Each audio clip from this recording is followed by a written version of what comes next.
мо инҷо якҷо дар бораи беҳтарин хилқати Аллоҳ аззаваҷал маълумоти бештар хоҳем гирифт. Чун Аллоҳ Парвардигоратон ба фириштагон хитоб карда гуфт: ман дар рӯи замин халифаи халқ хоҳам кард. Нақшаи Худованд чист? Нақшаи Худованд халқ кардани махлуқи нав. Ин махлуқи нав аз махлуқоти қаблӣ тафовут дорад. Ӯ фириштагонро аз нур сохтааст ва ҷинро аз оташ сохтааст. Акнун Аллоҳ қарор додааст, ки инсониятро аз гил халқ намояд. Мо суҳбатро аз Одам алайҳиссалом шурӯъ менамоем. Нахустин инсон, ки Аллоҳ субҳонаҳу ва таоло халқ кардааст.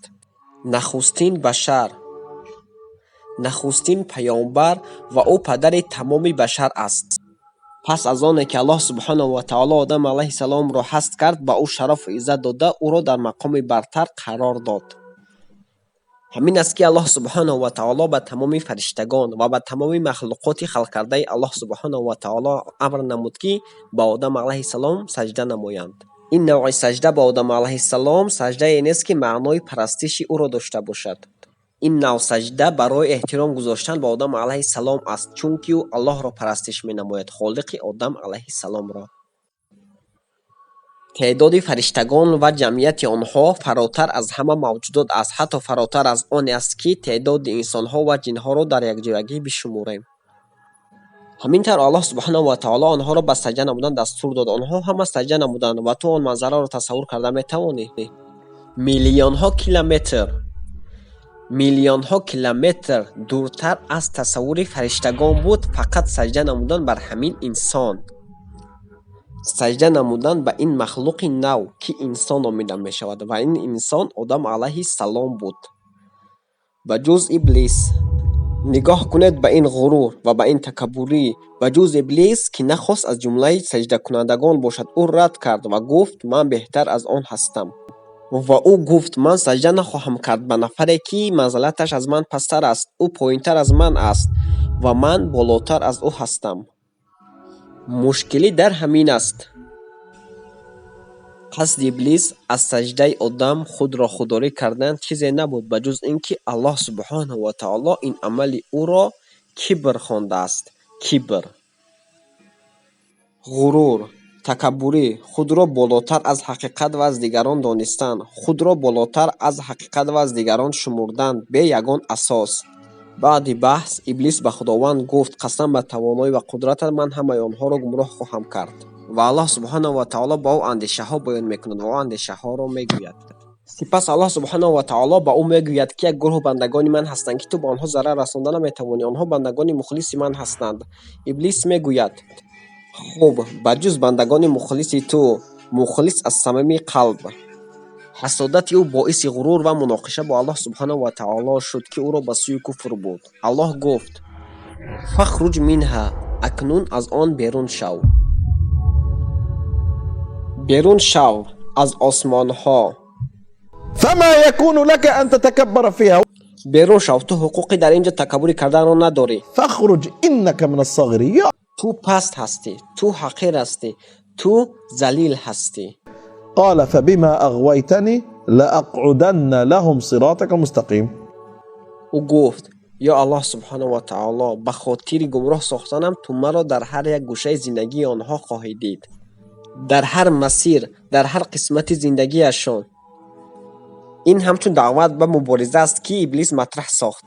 туро аз ман беҳтар сохтӣ. нигоҳ кун, ман онро ба даст хоҳам овард. найрангангезӣ, нақшасозӣ, даромадан ба зеҳн, наҷво, гумроҳсозӣ, ҳама инҳо фақат ба хотири исбот кардани он аст, ки ин махлуқ аз ман беҳтар нест. لأقعدن لهم صراطك المستقيم. ман дар ҳар масире ки онҳо қадам мегузоранд хоҳам буд. ثم لآتينهم من بين أيديهم ومن خلفهم. ман рӯ ба рӯяшон хоҳам буд, аз пасташон хоҳам буд, аз тарафи росташон хоҳам буд ва аз тарафи чапашон хоҳам буд.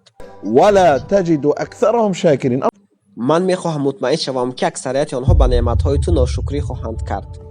аксарияти онҳо бандагони шукргузори ту нахоҳанд буд. аксарияти онҳо ба ту имон нахоҳанд овард. бештари онҳо туро намепарастанд. Аллоҳ субҳонаҳу ва таоло ба ӯ гуфт: қала хруҷ минҳа, берун шав, мазъуман мадҳура, палид ва рондашуда. сипас Аллоҳ субҳонаҳу ва таоло мефармояд: لمن تبعك منهم لأملأن جهنم منكم أجمعين. و کسانی که از تو پیروی میکنند جهنم را از تو و از آنها پر خواهم کرد. چون الله سبحانه و تعالی آدم علیه السلام را با وجود آورد، آدم علیه السلام نفر بی‌سواد نبود.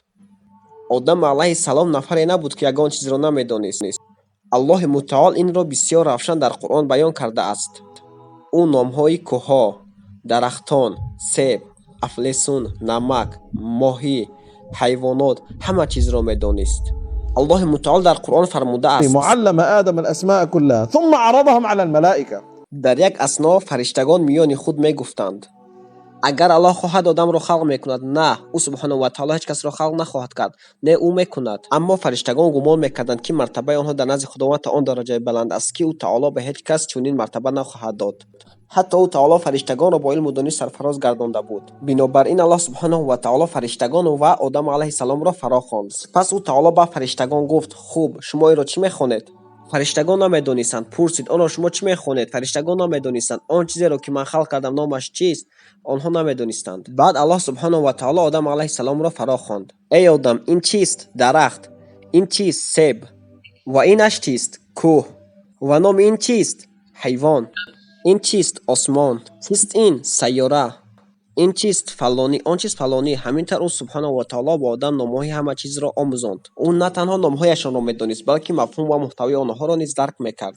او میدانست این ساحل است و اینش بحر است و اینش نهر است چون در جریان است و اینش درخت است چون میوه میدهد و این میوه برای خوردن است. او چنین نیست تنها از نامها آگاه باشد و در تاریکی قرار داشته باشد. نه، آدم علیه السلام نامهای همه چیز را میدانست. سپس الله سبحانه و تعالی به فرشتگان گفت آیا من به شما نگفته بودم که من از غیب آسمان ها و زمین ها آگاه هستم؟ وأعلم ما تبدون وما كنتم تكتمون. من از آشکارا و پنهانی شما آگاه هستم. من از همه چیز آگاه هستم. بنابراین آدم علیه السلام در بهترین شکل یا چگونه که الله سبحانه و تعالی بیان میکنه در بهترین دانش خلق شده است. نه با تمام دانش ها. مقصد آن چیز را الله سبحانه و تعالی میدانست او نمیدانست. به هر حال او تعالی به او دانشی خوب داده بود و الله سبحانه و تعالی زندگی آدم علیه السلام را در جنت قرار داده بود. جنت، بهشت، جنت. عرضها السماوات والأرض. پهنای جنت مانند پهنای زمین و آسمان ها است. خداوند بزرگتر است. جنت، نهرهای جاری، میوه ها و هر آن چیزی که دلتان میکشد و هر عملی که میکنید نتیجهش را در بهشت خواهید دید. همین خیلی الله سبحانه و تعالی آدم علیه السلام را در بهشت قرار داد. ای آدم، این منزل توست. این جایگاهی است که تو در اینجا زندگی خواهی کرد. اما سبحان الله، ما انسان هستیم. اگرچه تو از تمام نعمت‌ها برخوردار باشی، بیا میگویم تو بسیار خانه زیبا داری، کشتزار تو زیباست، اما آن در میانه ناکجا آباد قرار دارد. تو از آن لذت نخواهی برد. تو به یک نفر نیاز داری که تو را سرگرم کند و همراه تو باشد. آدم علیه السلام با آن همه نعمت‌های داشت احساس تنهایی کرد. روز او در زیر درخت خواب بود. چون بیدار شد در پهلوی خود یک انسان را دید، اما با یک ساختار متفاوت و طراحی متفاوت. وی به او می نگریست. الله سبحانه و تعالی یک ورسیه، یک نسخه آدم علیه السلام را با وجود آورده بود. ما هم از قصه حوا آگاه هستیم. الله سبحانه و تعالی حوا را از قبضه چپی آدم علیه السلام خلق کرده بود. این را تعالی در قرآن کریم بیان کرده است. خلقكم من نفس واحدة. الله شما را از یک روح خلق کرده است. جوهر خلقت بشری الله سبحانه و تعالی آدم علیه السلام است. از آدم پیدا شد حوا. آدم علیه السلام خوابیده بود، بیدار شد، به پهلویش نگاه کرد، دید الله اکبر، در نزد من انسان خواب است. فرشتگان آدم را سنجیدن خواستند. با او گفتند خوب، الله گفت تو نامهای همه چیز و همه کس را میدانی، اکنون نام او چیست؟ او گفت نام این حوا است. آنها گفتند چرا حوا؟ لأن خلقت من شیء حی، چون که از چیز زنده خلق شده است. کلمه زنده بودن به عربی چی می شود؟ حیه. چون او از چیز زنده خلق شده است که آدم علیه السلام است، به همین خاطر نامش حوا است. مادر ما حوا زیباترین زن است که تا حال در روی زمین وجود داشته است. زیباترین زن. طبق حدیث پیامبر محمد صلی الله علیه و سلم زیباترین زنی که زمین در بالای خود دیده است بعد آمدن او این حوا است. ӯ ҷаззобтарин ва зеботарин зане буд ки Аллоҳ субҳанаҳу ва таоло токунун офарида аст. чун ин зан модарамон Ҳаво ба хотири ӯ онҷо буд, иттифоқе афтод. акнун Аллоҳи мутаол бо барномаи ниҳоии худ ки он фаротар аз дониши мо аст ва он барнома тақдири ӯ таоло аст, барномаи пешара ба танзил даровардаи ӯ таоло аст ки дар он ҳама чиз комилан дар ҷойи тааллуқдоштаи худ сурат мегирад. ӯ таоло ба Одам алайҳиссалом ва Ҳаво гуфт: وكلا منها حيث شئتما ҳар он чизе ки дилатон мекашад аз ин биҳиш бихӯред. ҳар он чизе ки мехоҳед аз ҷаннат бигиред. аммо инҷо як шарте вуҷуд дошт. ӯ таоло ба Одам алайҳиссалом ва Ҳаво гуфт: назар кунед ба он дарахте ки онҷост, шумо иҷозаи ба назди он рафтанро надоред. Аллоҳ субҳанаҳу ва таоло нагуфтааст ки аз он нахӯред. ӯ таоло нагуфтааст ки ба он даст нарасонед. ӯ таоло нагуфтааст ки дар зери он нанишинед. ӯ гуфтааст ки ولا تقربا ҳатто ба ӯ наздик нашавед, فتكون من الظالمين. вагарна шумо аз ҷумлаи ситамгорон хоҳед шуд. сухан дар бораи дарахти себ ё афлесун нарафта истодааст. он дарахте буд ки дорои мева буд ва онҳо имкони аз он хӯрданро доштанд. ӯ таоло гуфт ки ба ин дарахт наздик нашавед, вагарна бар худ ситам хоҳед кард. ва Аллоҳ субҳанаҳу ва таоло ба Одам алайҳиссалом ҳушдор дода гуфт: ин иблисро бубин, ба гапҳои ӯ гӯш накун. он душмани ту аст, ба гапҳояш гӯш накун. Субҳаналлоҳ, тасаввур кунед ки Одам алайҳиссалом ва Ҳаво дар биҳишт чӣ хел зиндагии зебо доштанд. акнун ҳоло мақсади иблис чист? то мутмаин шавад ки насл ва сулолаи Одам алайҳиссалом ва ҳама инсонҳо аз итоати Аллоҳ субҳанаҳу ва таоло сарпечӣ кунанд. ин ҳадафи ӯ буд. ӯ мехоҳад мутмаин шавад ки ҳадафаш иҷро шуда истодааст. ҳамин хел ӯ якум бор кӯшиш кард: эй Одам, чаро ту аз ин дарахт намехӯрӣ? аъузу биллоҳ, Аллоҳ ба ман гуфт ки ба ин дарахт наздик нашавам. ҳаво, ва ту чаро аз ин дарахт намехӯрӣ? аъузу биллоҳ, Аллоҳ ба мо гуфт ки аз он нахӯрем. ҳамин хел ӯ як бор ду бор кӯшиш кард ва фикр накунед ки иблис нодон аст. иблис вақте даратро мезанад, ӯ интизори дарро кушодани ту нест. ӯ мунтазири таваҷҷӯҳ кардани шумо аст, фақат як таваҷҷӯҳ. ҳамин хел иблис Одам алайҳиссаломро ва Ҳаворо водор кард ки ба фикри дарахт машғул шаванд. фикр дар бораи дарахт. фикр дар бораи дарахт. Одам алайҳиссалом ва Ҳаво фикр намекарданд ки чӣ қадар он тӯл кашид, аммо Аллоҳи мутаол донотар аст. тибқи баъзе ривоятҳо он даҳҳо сол, садҳо сол тӯл кашид. иблис пеш аз оне ки битавонад муваффақ шавад то Одам алайҳиссалом ва Ҳаво аз он дарахт бихӯранд, ӯ баъзе корҳоеро шурӯъ кард, аммо муваффақ нашуд. ҳамин хел ӯ қадами навбатиро гузошт. боре Аллоҳи мутаол ба иблис гуфта буд ки ба онҳо ваъда бидед ва илова карда буд ки эй инсонҳо, огоҳ шавед, шайтон ба шумо ваъда намедиҳад ба ҷуз ваъдаи дурӯғин ва шумо ба ӯ эътимод карда наметавонед. ва ӯ ҳамеро истифода бурда гуфт: ба ин фикр кунед, Худованд шуморо аз он хотир манъ кардааст ки аз ин нахӯред. агар шумо аз ин хӯред, ба фариштаҳо табдил мешавед. ва аз он хотир шуморо боздоштааст аз хӯрдани ин. агар шумо аз ин хӯред, соҳиби ҳаёти ҷовидона хоҳед гашт. ва ё ба монанди инҳо. ва ӯ шурӯъ ба сохтани ҳама ин эҳтимолиятҳои гуногун кард. ҳамин хел дар охир диққати онҳоро ҷалб кард. дар ҳадис омадааст ки Ҳаво аввалин нафаре буд ки дар доми иблис афтодааст. ва ин маънои онро надорад ки ҳар зан ба хотири Ҳаво заиф аст. маънои онро надорад ки ҳар зан ба мисли ӯ аст. бале, шояд ирс бошад, чунки онҳо падару модари мо ҳастанд. мо аз волидайн баъзе чизҳо ирс гирифта метавонем, аммо ҳама занҳо чунин нестанд. ба ақидаи масеҳиён, сабаби сахт будани таваллуд барои занҳо ин ҳамон дарахт аст, аммо ин нодуруст ва ноодилона аст. ва камтар пас Одам алайҳиссалом, ки дер тӯл накашид, ба ин дом низ гирифтор шуд ва ҳарду аз он дарахт хӯрданд. дарк мекунед, вақте Ҳаво худ танҳо аз он дарахт хӯрда буд, Худованд ёдоварӣ накард, ва чун ҳарду аз он дарахт хӯрданд, пас Худованд ёдоварӣ кард. чун чӣ иттифоқе афтод чун ҳарди онҳо аз он дарахт хӯрданд ё ки ба он наздик шуданд? як қисмати бадани онҳо аврат ном дошт ва он бо нур пӯшида шуд. албатта чӣ хеле ки шумо медонед, миёни онҳо муносибати наздик буд ва дар умум агар бигирем, онҳо билкул бараҳна набуданд. чун онҳо наздики он дарахт шуданд ва аз он мева хӯрданд, нур аз онҳо гирифта шуд ва бараҳна гардиданд. аллоҳ субҳонаҳу ва таоло дар Қуръони Карим мефармояд: онҳо шурӯъ ба гирифтани баргҳои дарахтон карданд, то худро бипӯшонанд. шармовар ва хиҷолатовар. онҳо бар тан либос доштанд, ки андоми хусусии онҳоро мепӯшонд. аммо чун онҳо аз амри Аллоҳ саркашӣ намуданд, муҷозоти нахуст, ҳозир дигар муҷозотҳо низ аст, аммо муҷозоти нахуст бараҳна сохтани онҳо буд. ҳамин хел онҳо шурӯъ ба чиндани баргҳо карданд, то худро бипӯшонанд ва худро пӯшонда ба гирду атроф медавиданд ва худро пинҳон мекарданд.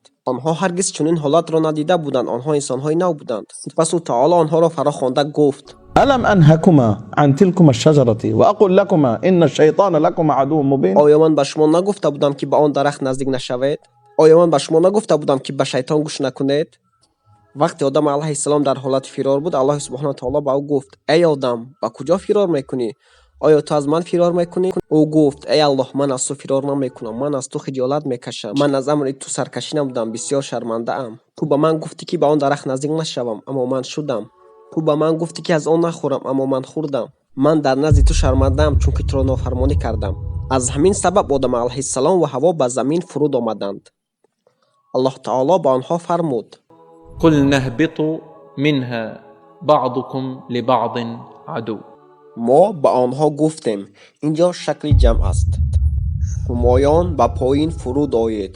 шумоён душманони якдигар хоҳед буд ва ба якдигар душманӣ хоҳед кард. ки ҳастанд онҳое, ки ба якдигар душман ҳастанд? на ин ки одам алайҳиссалом ва ҳаво.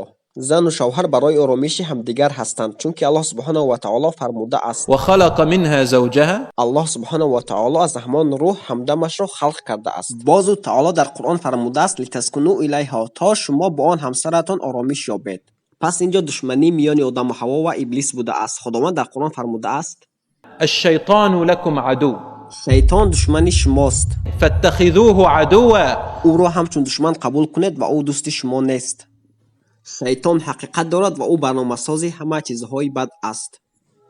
бинобар ин ҳама чизи бад ишора ба шайтон мекунад. чизҳои бадро ҳамчун душман ба худ қабул намо. ва фарқият миёни хубу бад чист? фақат ӯ таоло қодир аст, ки фарқияти хайру шарро ба мо биомӯзонад. аллоҳ субҳонаҳу ва таоло ба онҳо гуфт: шумо бояд ба замин фуруд оед, ба ан ҳамин замин. шумо дар он ҷо гурсна хоҳед шуд, ташна хоҳед шуд ва шумо он ҷо кишт хоҳед кард ва корҳои сахтро бояд анҷом диҳед, то зиндагиятонро таъмин кунеду рӯзатонро гузаронед. аммо он ҷо мисли биҳишт нест. ӯ таоло ба онҳо мефармояд: фарқият миёни он ҷое, ки шумо будед, яъне биҳишт, ва он ҷое, ки шумо хоҳед рафт, замин. ҷое, ки шумо меравед, ҷои муҷозот нест. аллоҳ субҳонаҳу ва таоло дар Қуръон чунин мегӯяд: шумо он ҷо иқоматгоҳи муваққатӣ ва лаззати муваққатӣ хоҳед дошт. ومتاع إلى حين. шумо дар замин кайфу сафо хоҳед кард, аммо то як вақти муайян, яъне баъди мурдан ба назди ман бархоҳед гашт, яъне мераведу боз меоед. аллоҳ субҳонаҳу ва таоло дар Қуръон фармудааст, ки одам алайҳиссалом عصى ربه. Қуръон мегӯяд, одам алайҳиссалом хато кард, парвардигорашро нофармонӣ кард. فغوى. ӯ дар гумроҳӣ гирифтор шуд. одам алайҳиссалом дар ҳақиқат дар гумроҳӣ гирифтор шуд. чаро? ӯ таоло пештар ӯро огоҳ карда буд, ки ин корро накун, аммо ӯ кард. воқеан ҳамин буд. пас сабаби гумроҳии ӯ чист? роҳе ҳаст, ки шуморо бо Аллоҳи мутаол мепайвандад. агар шумо дигар роҳро интихоб кардед, аз Аллоҳи таоло дур мешавед ва ӯ таоло мехоҳад, ки шуморо наздик нигоҳ дорад. ӯ мефармояд: ман шуморо роҳнамоӣ мекунам ва ман бо шумо хоҳам буд. агар маро хондед, ман наздик хоҳам буд. маро баланд садо кунед, ман иҷобат хоҳам кард. ман шуморо нишон медиҳаму роҳнамоӣ мекунам, то ба назди ман баргардед. ӯ таоло дар Қуръон мефармояд: فتلقى آدم من ربه كلمات فتاب عليه إنه هو التواب الرحيم. вақте Аллоҳ субҳонаҳу ва таоло одам алайҳиссалом ва ҳаворо ба замин равон кард, ӯ таоло фармуд: одам алайҳиссалом калимоти хосеро аз парвардигори худ омӯхт ва он калимоти хосро ба парвардигор субҳонаҳу ва таоло гуфт ва субҳонаҳу ва таоло ӯро бахшид. аллоҳ субҳонаҳу ва таоло бахшанда ва бениҳоят меҳрубон аст. бо вуҷуди бахшиданашам одам алайҳиссалом дар замин боқӣ монд. пас дар он ҳикмати бузурге ҳаст. ин муҷозот нест. боқӣ мондани мо дар замин ҳикмати бузурге дорад. мо ниёз ба рушд дорем. субҳаналлоҳ. ما با وجودی که این همه چیز را دانستیم فهمیدیم باز گناه میکنیم. سبحان الله. گناه کردن ما طبیعی است، چون وقتی ما گناه میکنیم پس از آنه که از گناه خود پشیمان شدیم باز با او سبحانه و تعالی نزدیکتر میشویم. آدم از رب خود کدام کلمه ها را آموخت؟ قال ربنا ظلمنا أنفسنا هر دو گفتند ای پروردگار ما به خود ستم کردیم. وإن لم تغفر لنا وترحمنا لنكونن من الخاسرين. ای پروردگار ما اگر تو ما را نبخشی و به ما رحم نکنی ما از جمله زیانکاران خواهیم بود. آنها در این کار الله تعالی را عیبدار نمیکنند، ابلیس را عیبدار نمیکنند، بلکه خود را عیبدار میکنند که ما بر خود ستم کردیم. همین است روش و متدولوژی درستی مؤمن. شیطان را عیبدار نمیدونی، الله تعالی را عیبدار نمیدونی، هیچ کس را عیبدار نمیدونی بجز خودت را. نخستین شرط توبه مقصر دانستن خودت است. همین است قضیه آدم علیه السلام و حوا که بنابر آن در زمین قرار گرفتند.